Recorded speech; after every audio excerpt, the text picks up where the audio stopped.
Hi, everyone, and welcome to the Voice of Pancreatic Cancer podcast. I'm Miranda Weinberg with the Seena Magowitz Foundation. We're a nonprofit committed to the awareness, prevention, and cure of pancreatic cancer. Today, we'll be speaking with an inspirational pancreatic cancer warrior, the owner of Smash It Sports, Rick Schiffhauer. Since being diagnosed with stage 4 pancreatic cancer back in October 2020, he's not only fought the disease, he's become an advocate, raising over $30,000 for the Seena Magowitz Foundation. Before we begin, I'd like to take a moment and thank our generous donors. Because of your support, we're saving lives.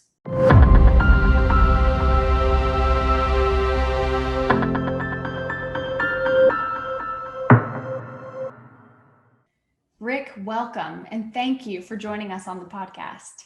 Tell me a little bit about your initial diagnosis. I mean, how did that come about?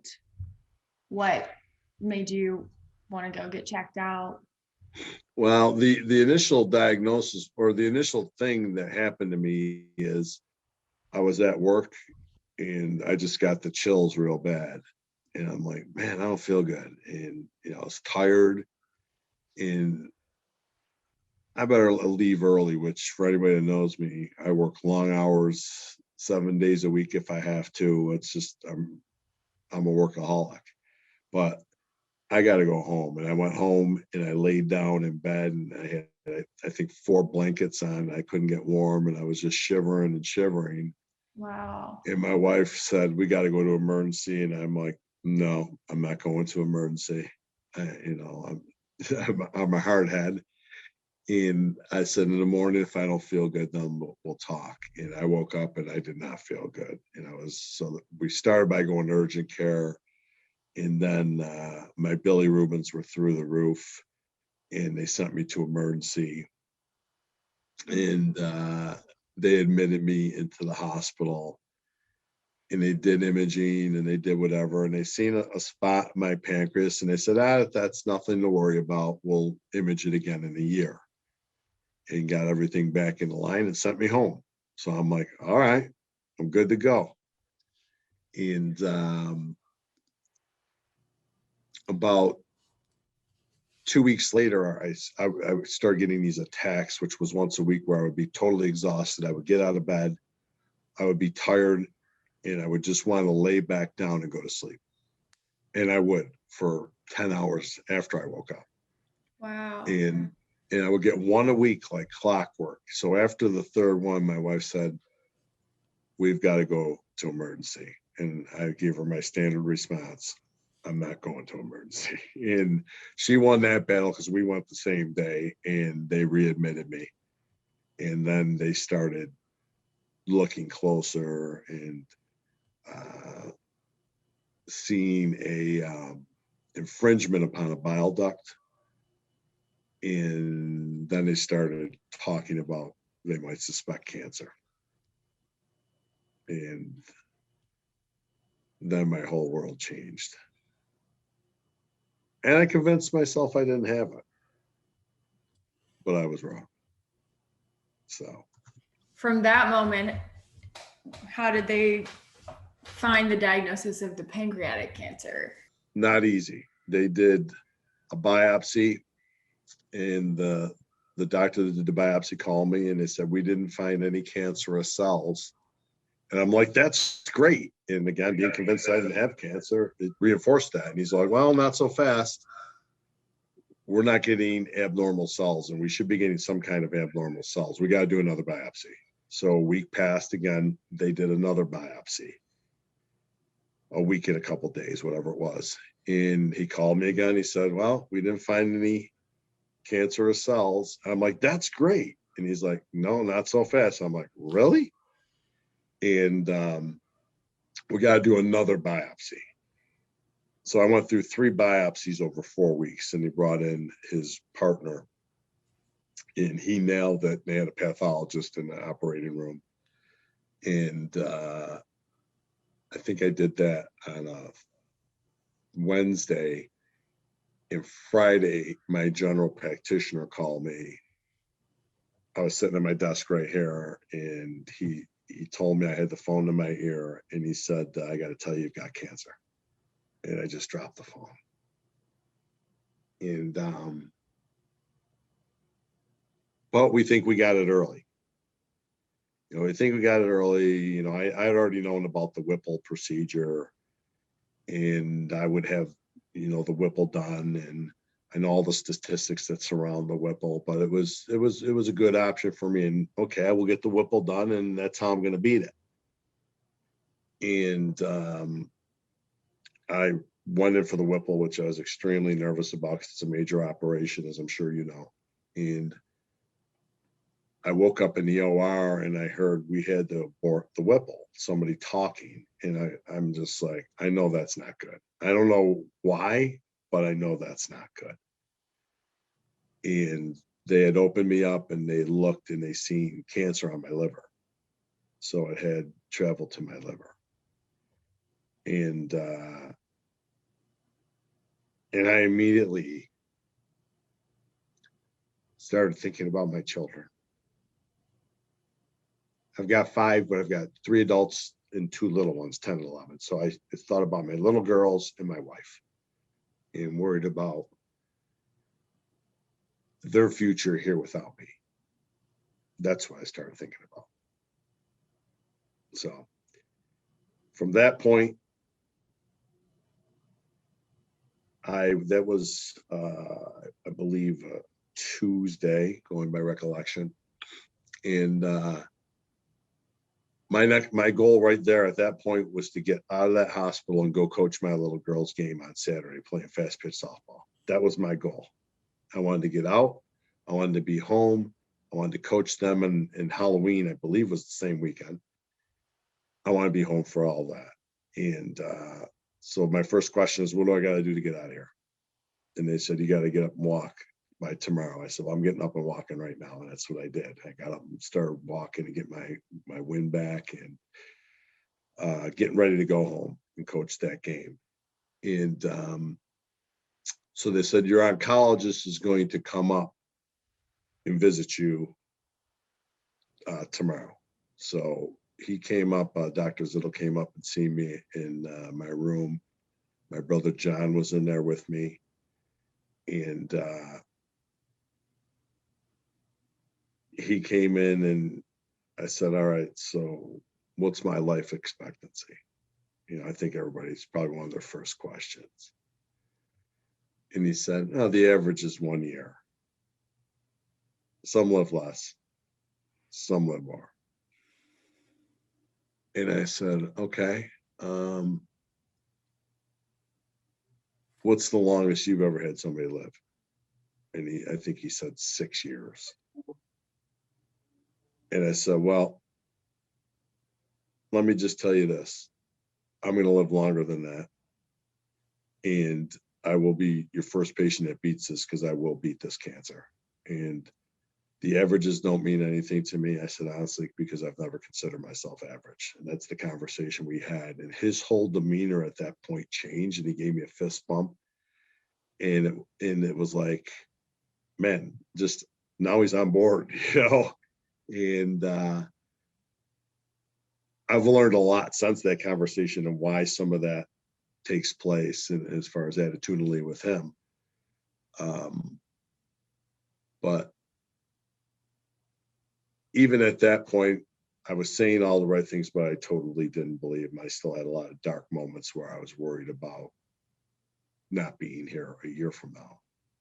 And then it took me a while to get to the point where I knew I was 100% confident that I could beat this and I would beat this. And I'm 100% sure of that.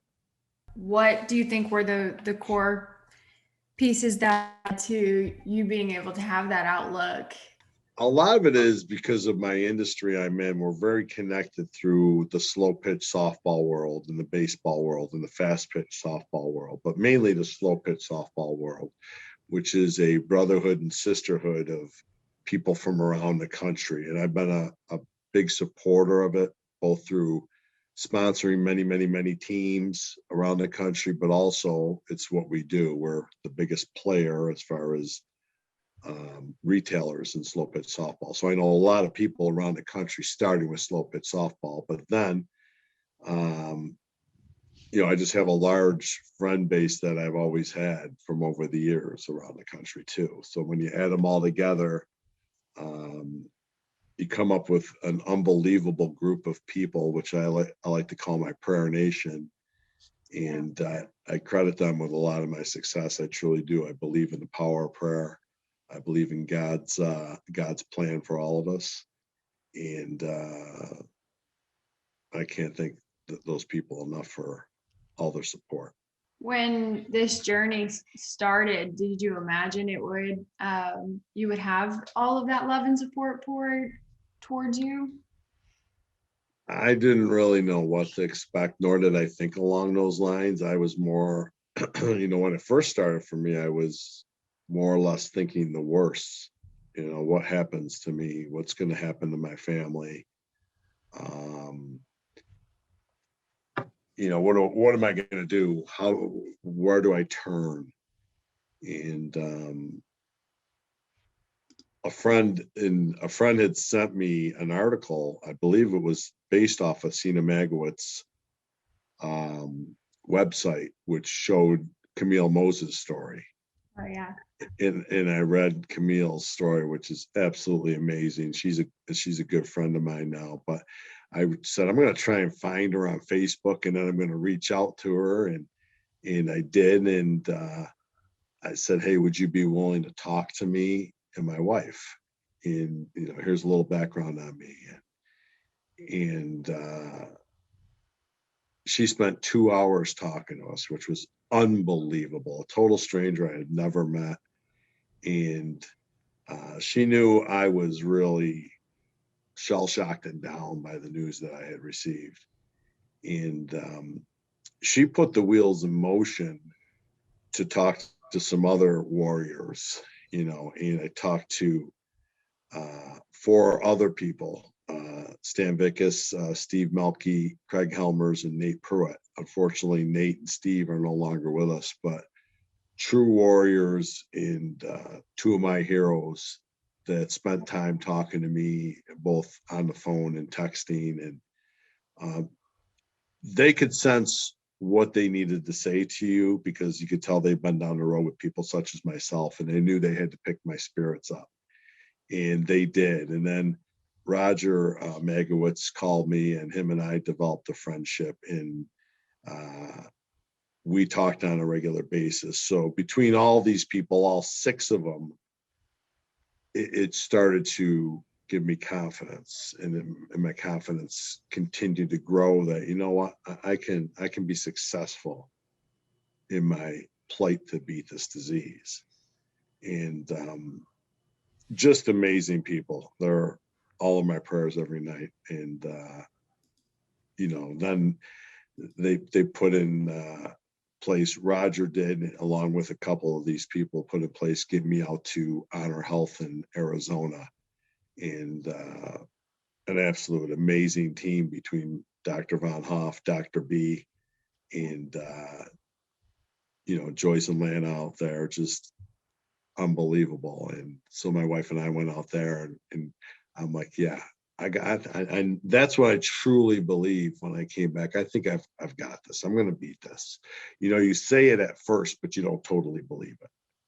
But then when you start traveling the road and getting more information and hearing about other people that have traveled the road successfully, then you truly believe in what you're positioning yourself for success.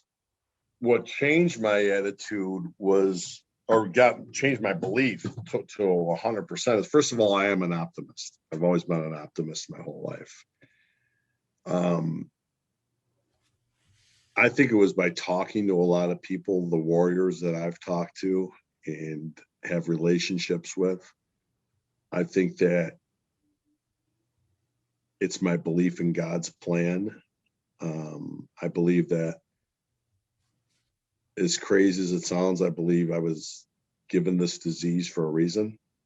And I think it's to advocate and to raise money for research and help other people. And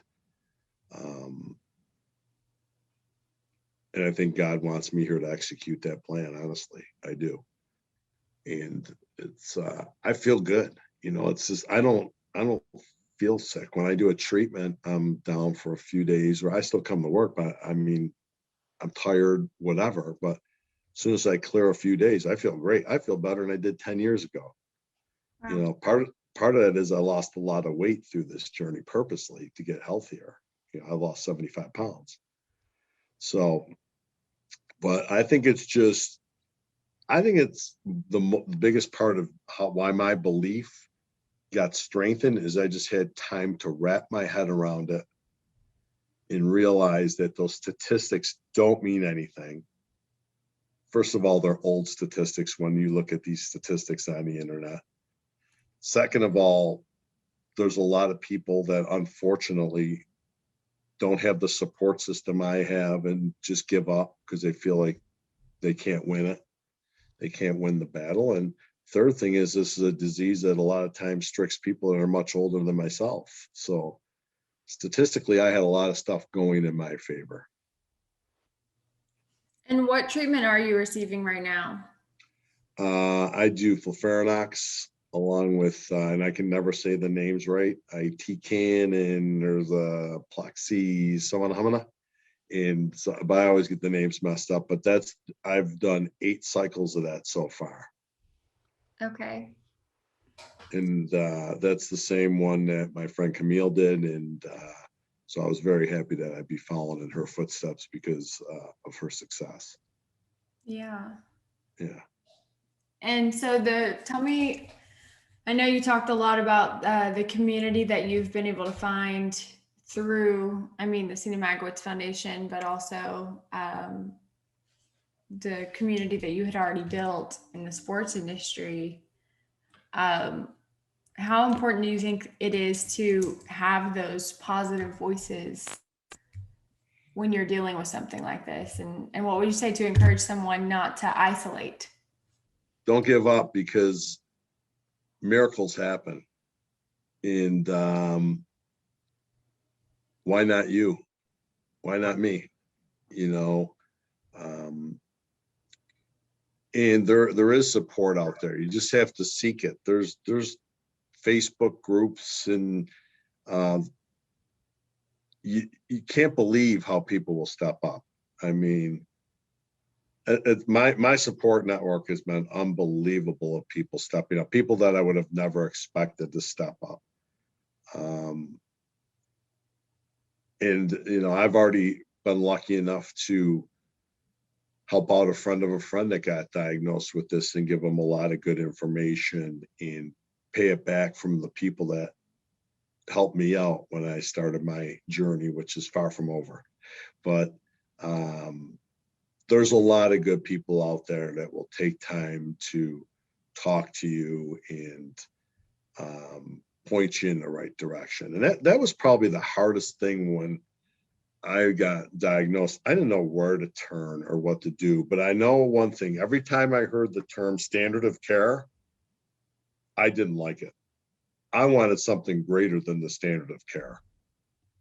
That's why I went out to Honor Health in Arizona. I wanted something of a higher level for myself. I didn't just want to settle. And I'm not saying the standard of care is not good, but I wanted to know everything I could do. So the biggest hurdle for me was education and learning about nutrition and learning about all the things that go into a healthy recovery. Yeah. And since you've been diagnosed, you've been able to not only make so much progress, but also make so much impact. Yeah. Where did that motivation come from? Not only just fighting for yourself and for your family, but you've been an advocate for others. I do a lot of charity work through my company. I've been blessed with a vehicle that I can raise money, and the connections to raise money. And I would hope that I would hope that everybody, but they don't, but I would hope that most people feel that, hey, I want to leave the planet in a better place than when I got here. And that's by helping people and giving back. But As I told you earlier, I've got some real positive results today, but it's kind of bittersweet for me because there's a lot of people that aren't getting great results, and I feel bad for those people. And I truly do. So anything that I can do, we can do, the Magowitz Foundation, Seena Magowitz Foundation can do. We want to help people. We just want to help people. And we want to find a cure for this nasty disease. But that's what it's all about. Just trying to make a difference and get out there and help somebody. And what would you say to encourage people to get involved and Roger's such a firm believer that one person can make a difference. But we need everybody's help.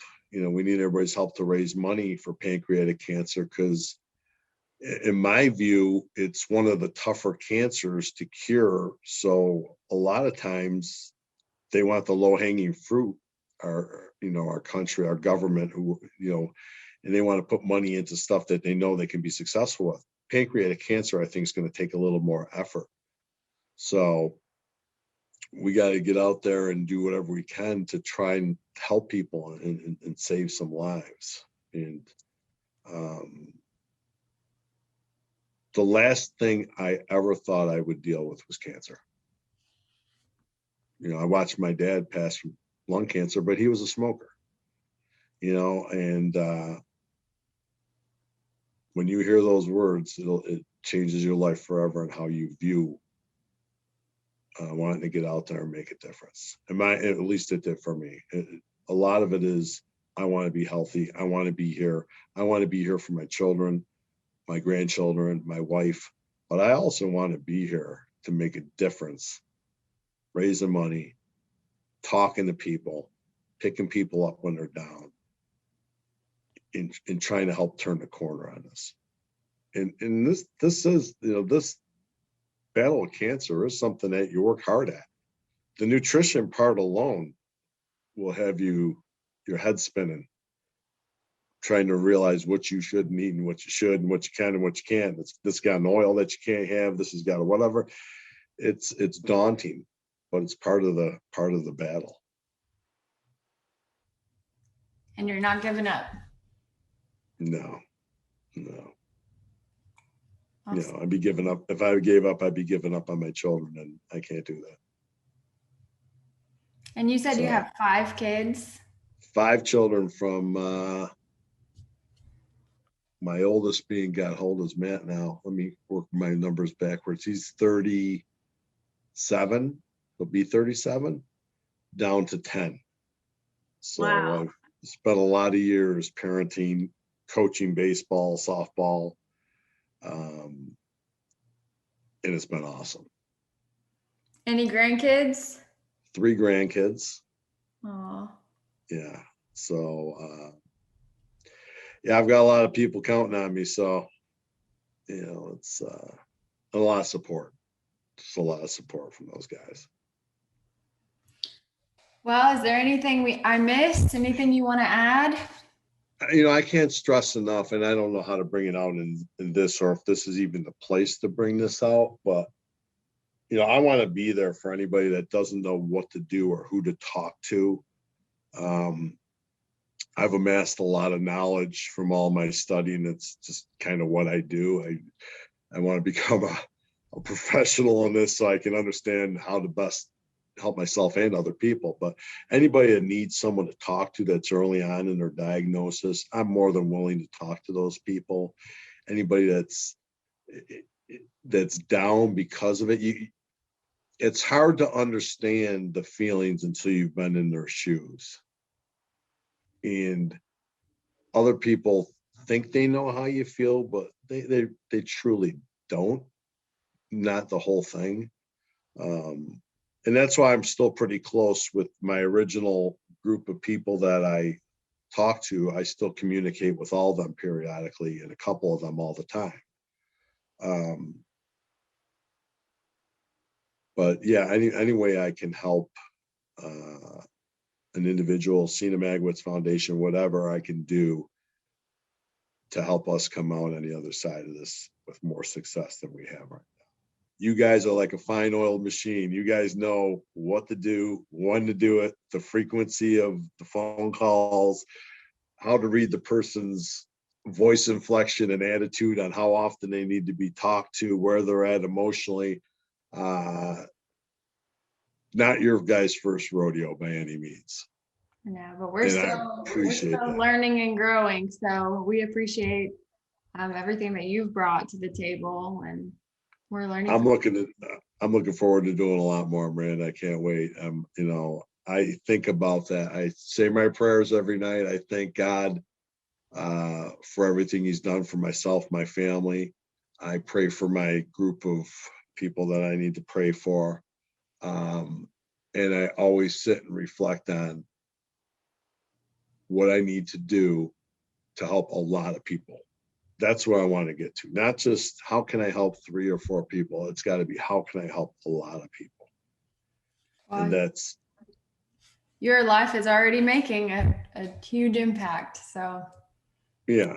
So thank you so much for sharing your story, and it truly is inspiring. Thank you for listening, and there'll be a lot more chapters to this story, I'm sure. So